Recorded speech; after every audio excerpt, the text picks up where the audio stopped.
یہ بھی بلنڈر ہے نا. آپ دیکھیں پارک وے سٹی مینجمنٹ نے تو بڑا زبردست ایونٹ کا انتظام کیا تھا، اور میں سمجھتا ہوں اسلام آباد کے جو مین ایریا ہے اس کے اندر صرف ایک پارک ویو سٹی ہے جہاں پہ وہ شگل میلہ وہ تھوڑا سا نیو ایئر کے حوالے سے یا 14 اگست یا اس طرح کے کوئی ڈے ہوتے ہیں، فیملی ایونٹ وغیرہ وہ آرگنائز کرتے ہیں.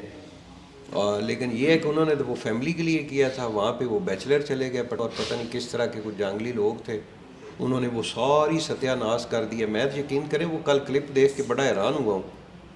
ٹھیک ہے، اب یہ دیکھیں نا پبلک کو بھی چاہیے کہ کم از کم ڈیسنٹ وے میں جا کے آپ وہ انجوائے کریں. انہوں نے جو گیدرنگ رکھی ہوئی ہے فیملیز کا، انہوں نے الگ سسٹم میرے خیال میں کیا ہوا تھا، بیچلر کا الگ کیا ہوا تھا.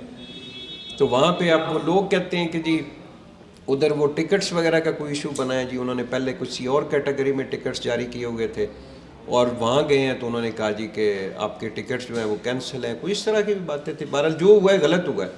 یہ گجرانوالہ میں بھی سٹی ہاؤسنگ سوسائٹی کے اندر بھی اسی طرح ہوا ہے. کوئی 1-2 سال پہلے یہ فیصل ہلز کے اندر انہوں نے بڑا زبردست ایونٹ کا اہتمام کیا تھا، ادھر بھی یہی ہوا ہے. تو یہ نہیں ہونا چاہیے.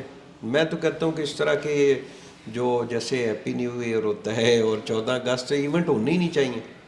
اب جو بیچارہ اپنی ہاؤسنگ سوسائٹی کو پروموٹ کرنے کے لیے اتنا بڑا، یہ ایونٹ کوئی سستے تھوڑی ہی ہوتے ہیں یار.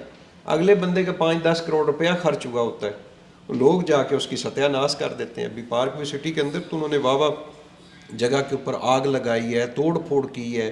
وہ فاؤنٹین اتنی مہنگی انہوں نے بنائی تھی، وہاں پہ توڑ پھوڑ لوگوں نے کی ہے.